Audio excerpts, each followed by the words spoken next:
جب نہ تو زمین تھی نہ آسمان، نہ چاند نہ سورج نہ ستارہ، بلکہ ان میں سے ابھی تک کوئی پیدا بھی نہیں ہوا تھا، تو اس وقت کیا تھا؟ اس کا جواب ہے اللہ اللہ اللہ۔ دنیا کی سب سے چھوٹی چیز جس کو ایٹم کہتے ہیں ابھی وہ بھی موجود نہیں تھا، تو سوچئے انسان کا کوئی نام و نشان بھی نہیں رہا ہوگا۔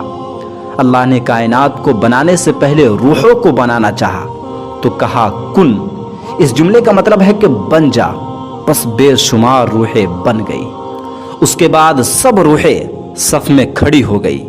اللہ کے بالکل سامنے نبیوں کی روحیں کھڑی تھی، دوسری صف میں ولیوں کی روحیں، پھر تیسری صف میں مومنین کی روحیں، ان کے پیچھے عام لوگوں کی، پھر جہاں تک نگاہ پہنچتی ہو دور تک عورتوں کی روحیں بن گئی، پھر ان کے پیچھے جانوروں اور حیوانوں کی روحیں کھڑی ہو گئی۔ کہا جاتا ہے کہ پیڑ پودوں میں بھی جان ہوتی ہے، ان کے پیچھے روحیں نباتی یعنی پیڑ پودوں کی روحیں، اور پھر ایسی روحیں جمادی جن میں ہلنے جلنے کی بھی طاقت نہیں تھی نمودار ہو گئی۔ یہ جتنی بھی روحیں ہم نے بتائی ہے یہ اللہ کے بالکل سامنے کھڑی تھی۔ اللہ کے دائیں جانب فرشتوں کی اور پھر اس کے بعد حوروں کی ارواح تھی، ان کے پیچھے نوری موکلات کی روحیں جو دنیا میں آ کر نبیوں اور اللہ والوں کی مددگار ہوئی۔ پھر بائیں جانب جنات کی روحیں، ان کے پیچھے سفلی موکلات، اور پھر خبیثوں کی روحیں جو دنیا میں آ کر ابلیس کی امدادی اور مددگار ہوئی۔ جب سب روحیں پیدا کی جا چکی تو اللہ نے سب سے پوچھا بتاؤ کیا میں تم سب کا رب نہیں ہوں؟ سب نے کہا بالکل آپ ہی ہمارے رب ہیں اور آپ ہی نے ہم سب کو پیدا کیا ہے۔ اس لحاظ سے دیکھا جائے تو دنیا میں جتنی بھی چیزیں ہیں وہ فطرتاً مسلمان ہیں، کیونکہ جب سب روحوں کو بنایا گیا تھا تو سب نے اقرار کیا تھا کہ آپ ہی ہمارے رب ہیں۔ ایک حدیث میں آپ صلی اللہ علیہ وسلم نے ارشاد فرمایا ہر بچہ جب پیدا ہوتا ہے تو وہ مسلمان ہوتا ہے، لیکن ماں باپ اسے ہندو، عیسائی، یہودی اور بت پرست بنا دیتے ہیں۔ جب سب روحوں کو بنانے کا کام مکمل ہو گیا تو اللہ نے دنیا کو بنانے کا ارادہ کیا۔ اللہ نے سب سے پہلے ہزاروں نہیں بلکہ لاکھوں کروڑوں ستاروں کو بنایا، اور ان ستاروں میں سے ایک جسے ہم سورج کہتے ہیں اسے انسانوں کے رہنے کی جگہ کے طور پر پسند فرمایا۔ ایک دھماکے کے ذریعہ اس کے کئی ٹکڑے ہوا میں پھیل گئے، ان سے الگ الگ کئی دنیا وجود میں آئی، جیسے مرکوری، وینس، مارس اور ہماری یہ زمین ارتھ بھی وجود میں آئی۔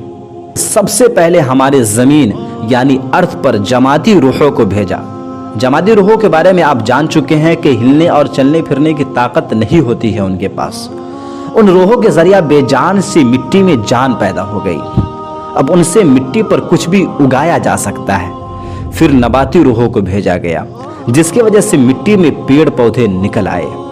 پھر حیوانی روحوں کو دنیا میں بھیجا گیا، ان روحوں کو آتے ہی پورے زمین پر جانور پھیل گئے، ان روحوں سے اللہ نے ہر طرح کے جانور کو پیدا فرما دیا۔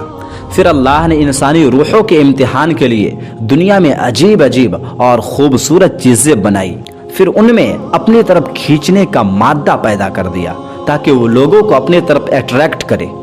اس کے بعد انسانی روحوں کو کہا اگر کوئی ان کو طلب کرنا چاہتا ہے اور ان کو حاصل کرنا چاہتا ہے تو کر لے۔ بے شمار روحیں اللہ سے منہ موڑ کر دنیا کی طرف لپکی اور دوزخ ان کے مقدر میں لکھ دی گئی۔ پھر اللہ نے روحوں کو جنت کا نظارہ کروایا جو دنیا کے پرکشش نظاروں سے بھی کئی گنا بہتر تھا۔ بہت سی روحیں ادھر لپکی، ان کے مقدر میں جنت لکھ دیا گیا۔ بہت سی روحیں ایسی بھی تھی جو کوئی فیصلہ نہ کر پائی، انہیں پھر رحمان اور شیطان کے درمیان چھوڑ دیا گیا۔ وہی روحیں دنیا میں آ کر بیچ میں پھنس گئی، پھر جس کے ہاتھ لگ گئی اس کا حشر اسی کے ساتھ ہوگا۔ بہت سی روحیں اللہ کے جلوے کو دیکھتی رہی، نہ ان کو دنیا کی اور نہ جنت کی طلب ہوئی۔ اللہ کو ان سے محبت اور انہیں اللہ سے محبت ہو گئی۔ انہی روحوں نے دنیا میں آ کر اللہ کی خاطر دنیا کو چھوڑ دیا اور جنگلوں میں اپنا بسیرا کر لیا۔ جس اللہ پاک نے روحوں کو بنایا تھا اسے یہ بھی پتا تھا کہ اسے دنیا میں زندگی گزارنے کے لیے بہت سی چیزوں کی ضرورت پڑے گی، پھر اس نے روحوں کی ضرورت اور دل لگی کے لیے 18,000 قسم کے مخلوقات بنائی، 6,000 پانی میں رہنے والے، 6,000 زمین پر رہنے والے اور 6,000 ہوا میں اڑنے والے جاندار پیدا کیے۔ پھر اللہ نے 7 قسم کے جنت اور 7 قسم کے دوزخ بنائے۔ 7 جنتوں کے نام یہ ہیں: جنت الخلد، دار السلام، دار القرار، جنت العدن، جنت الماوا، جنت النعیم، جنت الفردوس۔ 7 جہنموں کے نام یہ ہیں: سقر، سعیر، نطا، حطمہ، جحیم، جہنم، حادیہ۔ سب مذاہب کا عقیدہ ہے کہ جسے اللہ چاہے دوزخ میں اور جسے چاہے جنت میں بھیج سکتے ہیں۔ اگر وہیں سے کسی روح کو دوزخ میں بھیجا جاتا تو وہ اعتراض کرتے کہ میں نے کون سا جرم کیا تھا، تو اللہ کہتا کہ تو نے میری طرف سے منہ موڑ کر دنیا کو پسند کیا تھا اور اسے طلب کرنا چاہا۔ پھر روح کہتی کہ وہ تو صرف نادانی میں ہو گیا تھا، اس پر عمل تو نہیں کیا تھا نا۔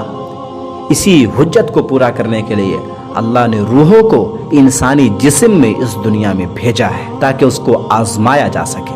آدم علیہ السلام جو دنیا میں سب سے پہلے آئے ہیں، جنہیں ہندو دھرم میں شنکر جی یا پھر منو کے نام سے بھی جانا جاتا ہے، عیسائی اور یہودی وغیرہ ایڈم کے نام سے بھی جانتے ہیں ان کو، مٹی سے ان کے باڈی کو بنایا گیا۔ پھر ان کے جسم میں انسانی روح کے علاوہ کچھ اور مخلوق کو بھی ڈال دی گئی، جیسے کہ ہمارے جسم میں بہت سارے جراثیم ہر وقت موجود ہوتے ہیں اور نقل و حرکت کرتے رہتے ہیں، کچھ ہمارے فائدے کے لیے بھی ہوتے ہیں اور کچھ نقصان دہ ہوتا ہے جس سے ہم بیمار پڑ جاتے ہیں۔ بہرحال ایک روایت کے مطابق کہ جب انسان پیدا ہوتا ہے تو اس کے ساتھ ایک شیطان جن بھی پیدا ہوتا ہے۔ پھر آدم علیہ السلام کے بائیں پسلی سے ایک عورت کو بنایا گیا، پھر اس میں روح ڈال دی گئی جس کو ہم ماں حوا کے نام سے جانتے ہیں۔ آدم علیہ السلام اور حوا دونوں کو جنت میں بسایا گیا، لیکن بعد میں کسی غلطی کی وجہ سے ان کو دنیاوی زمین پر اتار دیا گیا۔ آدم علیہ السلام کو سری لنکا اور ماں حوا کو جدہ میں اتارا گیا۔ پھر ان دونوں کے ذریعہ انسانوں کی پیدائش شروع ہو گئی۔ پھر آسمان سے باقی روحیں بھی سلسلہ وار آنا شروع ہو گئی۔